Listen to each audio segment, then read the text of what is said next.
Hello everyone and welcome back to more of the Labyrinth of Grisaia. In the last episode we met a new friend named Millie. That's not really her full name, that's just what we call her. Who was the second place in our little sniper competition, and she wanted a rematch. So we did so, and we ended up besting her yet again.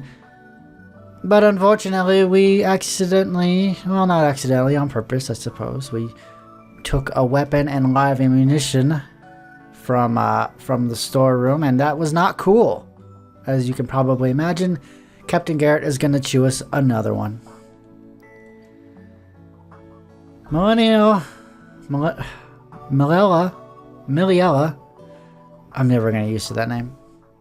And I were ordered to scrub the latrines until convinced that shit smelled like daisies.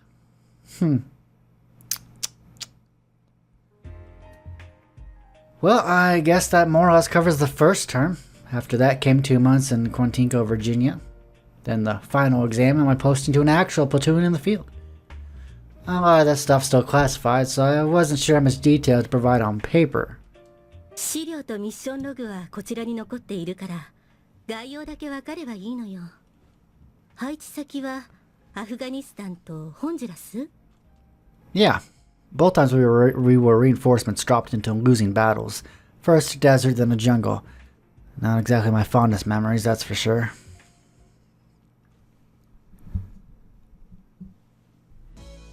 Yo, Shouty! どうした元気かまた同じ船だな。よろしく頼むぜ、相棒。For some reason, I'm already feeling completely exhausted. During the second term, I was once again assigned to the same training company as Danny. By now, I wasn't exactly surprised. It seemed like somebody had made a deliberate decision to keep us together. いよいよ後期だな、相棒。これで俺らも晴れて一等兵様だぜ。Yeah. Whatever those are. おい、ショーティ。お前、前期の給料いくらもらった？何に使うよ。 At the end of our first 6-month period of training, the salary we'd earned as we paid out all at once, minus anything we'd used for our rubber stamp, with our rubber stamp at the post exchange. If you hadn't bought anything, that would come to $5,000. On average, you'd get around 4,000, about 300,000 yen at the time. 俺はその金を頭金にして車を買ったぜ。せっかく軍で免許を取らせてくれたんだしな。今度はちゃんとてめえで稼いだ金で買った車だ。誰にも文句は言わせねえ。 See, that's what I was thinking. When is he going to drive it? And you're supposed to apply for permission beforehand. That might get ugly if they find out later. We were only grunts, but now that Danny had an insignia on his uniform, he was a representative of the United States.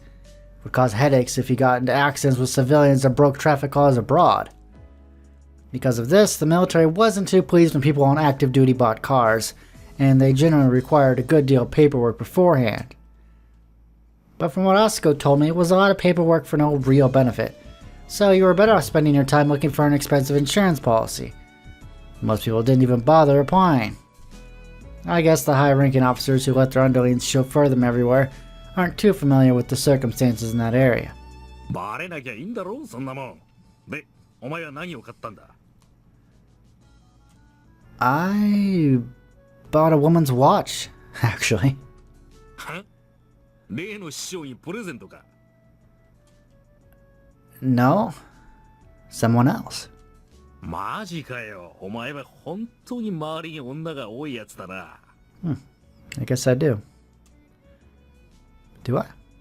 すっとぼけんなよ。お前、ミリーともやったんだろ? No, I didn't. 噂じゃギャレット大尉とも寝たって聞いてるぜ。 Well, that's a hell of a rumor. As the words left his mouth, Danny looked cautiously around the room, glancing behind him twice. He wisened up in that area. お前さ、よくあんなゴリラ女と寝たな。普通に考えりゃちょっとありえねえだろ。マジ飼育員になれるぜ。 Where'd you hear that? What a load of crap. やってねえのかよ。Well, I'm not saying nothing happened, but... お前さ、ミリーとチューしてるとこ、よその班の連中に見られてんだぞ。 That was just Malilio throwing herself at me.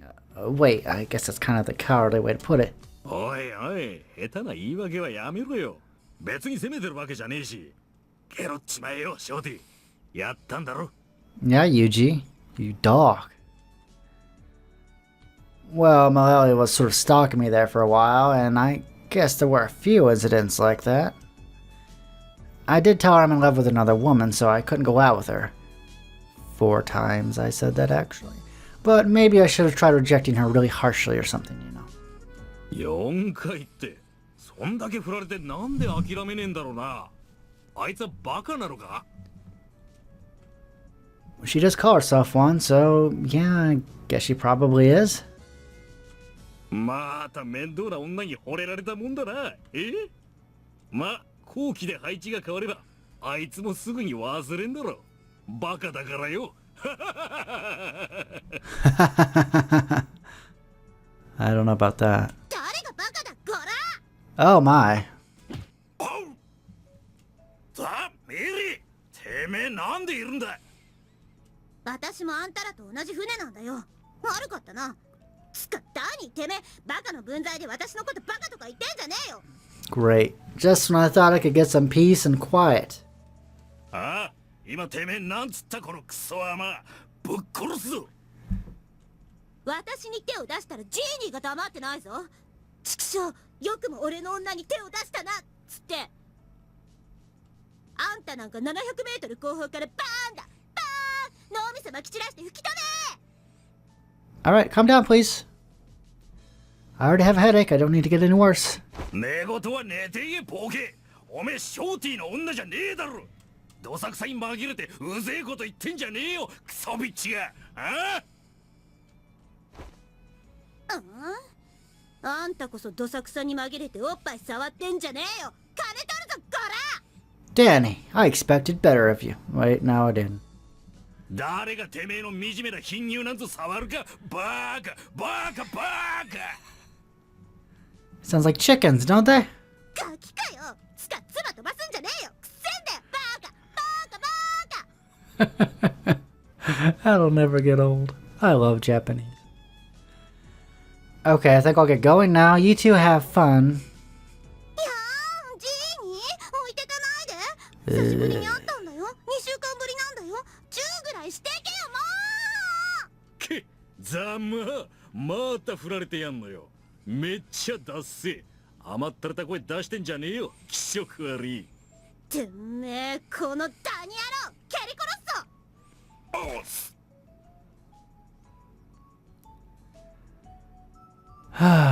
Although we now enter the final half of our training, it wasn't really that different from the first term until we were actually deployed into the field.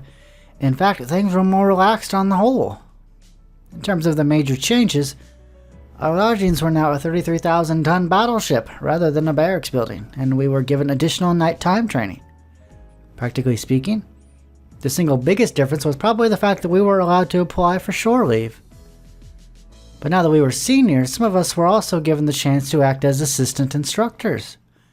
Unlike normal volunteer soldiers, we were the disposable products of an abbreviated intensive training program, often called rapid training or intensive training.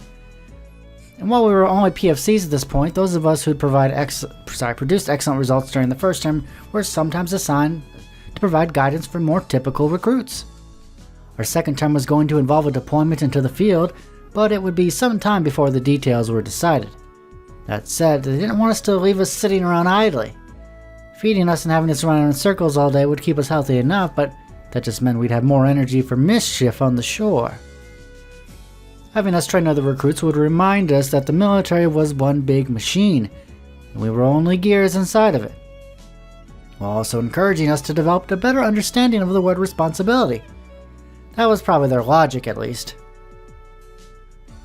In any case, since I'd carelessly taken top place in marksmanship at the end of term examinations, I was promptly handed a slip of paper and shipped right back to San Diego. Frankly, it was a pretty massive pain in the ass. The problem was simple enough. I was a short-term worker. The people I was instructing were full-time employees. In terms of rank, we were all PFCs, but they were generally older than me and had been in the service for longer. Given my disadvantage in both age and experience, I felt like a pimple-faced part-timer trying to teach soured university graduates how to work a cash register. Honestly, I never had any idea how to approach the lessons I was supposed to be giving. This was the sort of thing that could cause you a lot of problems, not just in training, but in the field as well. After all, we were dealing with full-fledged employees. There was a chance some of them would shoot up the ranks and end up giving us orders.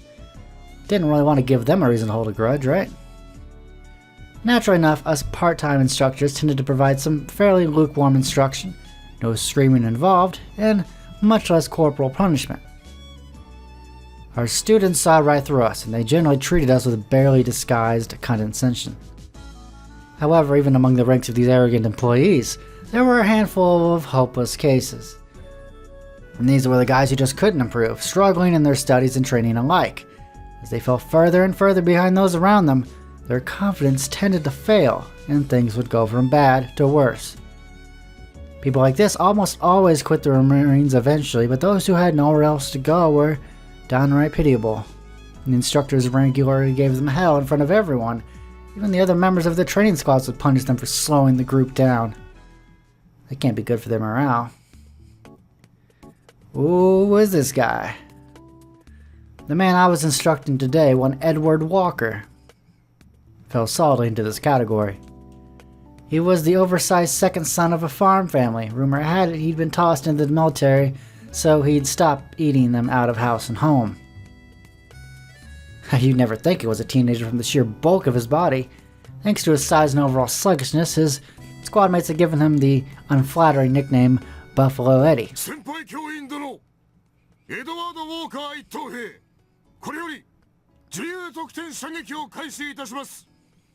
Well, we got some pep in him. Yeah, sure, have at it. We were the exact same rank, so the guy really shouldn't have been calling me sir. Hot-tempered instructor probably would have assumed he was being sarcastic and given him an educational smack in the face. At a glance, Walker looked like a gentle-hearted country boy, the kind who doesn't have much going for him apart from his physical strength. That said, I had a bit of a soft spot for this particular buffalo of a man. He wasn't the talkative sort. In fact, he was downright taciturn. But from what I'd seen in his file, his father had died from an illness, and his mother had been struggling to manage the family farm on her own. There was an additional note that the stress had recently caused his mother to fall in poor health. And he did have an older brother who apparently worked in banking, but the man was divorced and had significant child support obligations, so he couldn't provide much help. Accordingly, Walker had signed up for the Navy, hoping that his physical health would compensate for his stupidity. Not really that unusual a story. Normally I might have muttered, that's rough. Forgotten all about it by the time I finished picking my nose. However, Edward Walker was actually somewhat famous among the instructors. He was known for his remarkably terrible results, of course, but they also said he never used his rubber stamp at the post exchange after entering the Navy, not even once. Whatever he needed, he obtained by bartering away a supply of cigarettes. He hadn't spent a dime of the salary provided to him by the military. He didn't leave the base on off days either.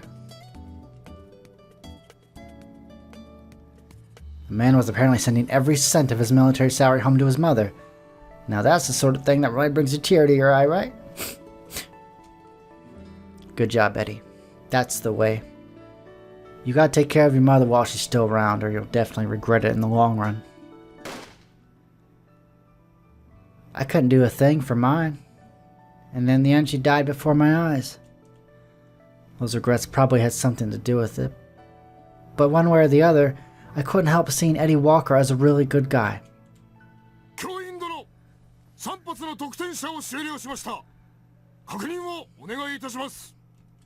Okay, let's see. I peered into my spotting scope, fixed on a tripod to point at the target downrange. Took a good long look at the target paper, but there weren't any bullet holes to be seen. I couldn't see even any signs if he'd grazed it. No points. Looks like he didn't land any. As I murmured these words, Walker's huge shoulders visibly sagged. Oh, don't say that. I don't think there's any reason to get depressed about it. You're still in your first term, and experience is everything when it comes to guns. The more shots you take, the better you'll get.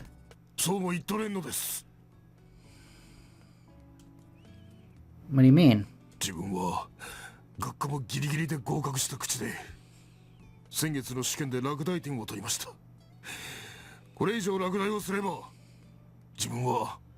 田舎に帰されます。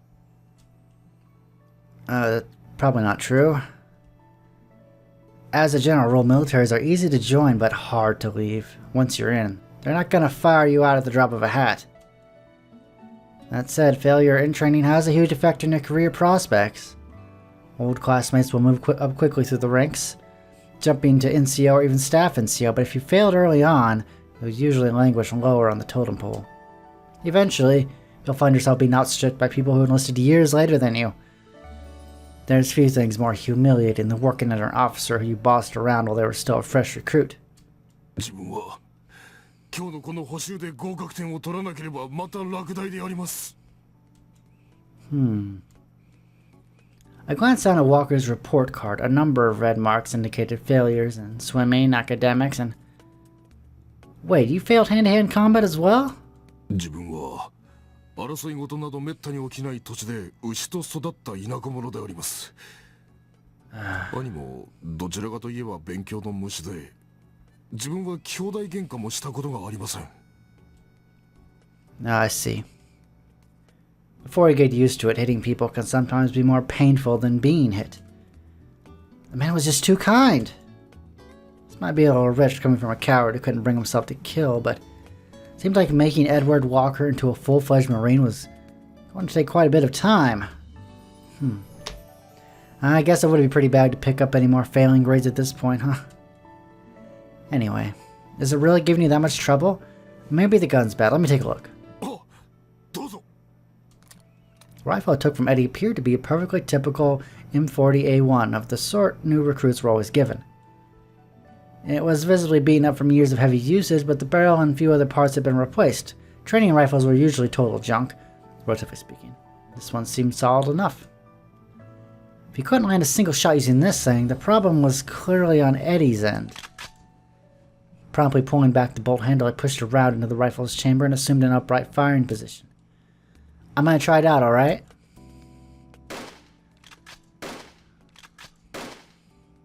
The gun itself wasn't half bad, no real quirks or peculiarities.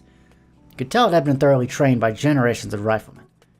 There weren't any unpleasant catches in the action, and the bullets flew into the target with satisfying accuracy. It was a genuinely refreshing feeling. Hey, looks like it's not so bad. Take a look in the scope, why don't you? Going up his huge body looking at the spotting scope, Eddie peered at the distant target paper. The 3 shots I'd fired off were scattered carelessly around the other edge of the bullseye circle. Well, that's why they landed all over the place. If I'd gone prone and focused, they would have all ended up going dead center.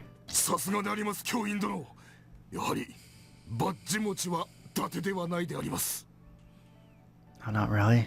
This is the only thing I'm good at, you know? If I had any other skills, I'd be in a different line of work. Maybe running a coffee shop or something. Guess it doesn't make that much sense to you, huh? Well, whatever. In any case, you take that target paper and bring it to your squad leader. Just right, I scored 0 points at 300 yards, so I tried again at 250 on your report sheet. I'll stamp it for you. Pretty sure they don't fail you out for hitting a bullseye at 250.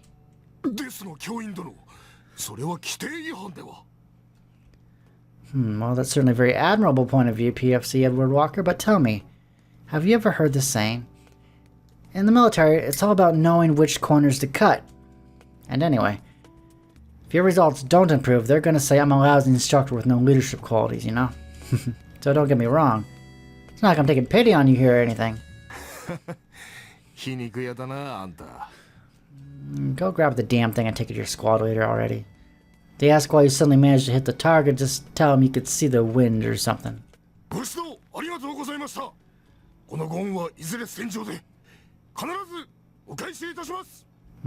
I'll hold you to it. Very well. Dismissed. All your results and training influence the assessment you receive at graduation. In the military, your report card can be a ticket to heaven or a ticket to hell. Accordingly, the relative performance of squads within a training company and individuals within a squad are constantly being compared on a competitive basis. Squad leaders and instructors are military men and women, but they're also human beings. They tend to get attached to the students under their direct supervision. At times, that parental affection probably acts as a lubricant that keeps the gears of the military machine turning. I wasn't exactly sure what happened to Edward Walker after that. Maybe we'd be abruptly reunited in the field someday with him as my superior officer. Smirking at the thought of calling in my debt with Sergeant Walker, I returned to my unit at Quantico in a relatively cheerful mood. Oi, Shorty! Yay! Welcome back! Welcome back. Good to be back. With my stint as an instructor at the end, I came home to an enthusiastic welcome from the lovable punk known as Daniel Bone. Apparently Danny had found life tragically boring without me around. He spent most of his time getting into fights with Malelio and enraging his superior officers. That sounds like something he'd do. They eventually confined him to the ship, but he snuck ashore anyway, then proceeded to tear around town in his new car, party with women, and get himself into a drunken bar fight. This incident ended up with an officer having to rush over to the scene and apologize profusely to a number of local policemen. You'd think Danny would have learned his lesson, but he slipped off the boat again just a few days later. Then spent a few hours driving around in a drunken stupor before getting caught by an MP who found him taking pot shots at a stop sign from the window of his car. Oh, I guess that explains why they suddenly told me to come back from San Diego ASAP. 俺って男は相方のショーティーがいねえと悪さばっかりするってんで急いで呼び戻したってことらしいな。Lucky you're not in jail. 笑ってんじゃないよ。バカだよね。もうほんと心底バカ。ほんまバカばっかりやってると請求書を取り上げられて出世が遅くなるよ。あんた一人がバカやって激戦地に飛ばされるのは構わないけど、私のジーニーに迷惑かけんじゃねえよ。Why do you keep calling me Genie? Well, no big deal. It's nothing I can't handle. Anyway, Malelio, I'm back. おかえり、あなた。 Don't do that. 何があなただ。気安く女房気取りしてんじゃねえよ。ショーティーは俺の相棒。つまり野球のバッテリーでいや、俺の女房だ。俺のショーティーに色目使ってんじゃねえぞ。ゲリグソ女。Okay. だとやんのかこら。こらアホボケカス。いけまうぞこら。 Look, guys, I'm kind of tired.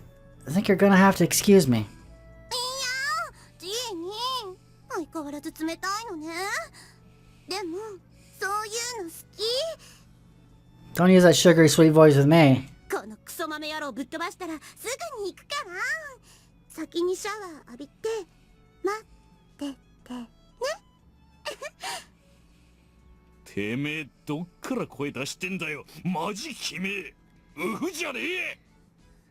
うわくそ。うわくそ。マジでイラつく。なんだこいつ。やっべ。早く殺さねえと海軍の恥だ。んだと裏ボケ。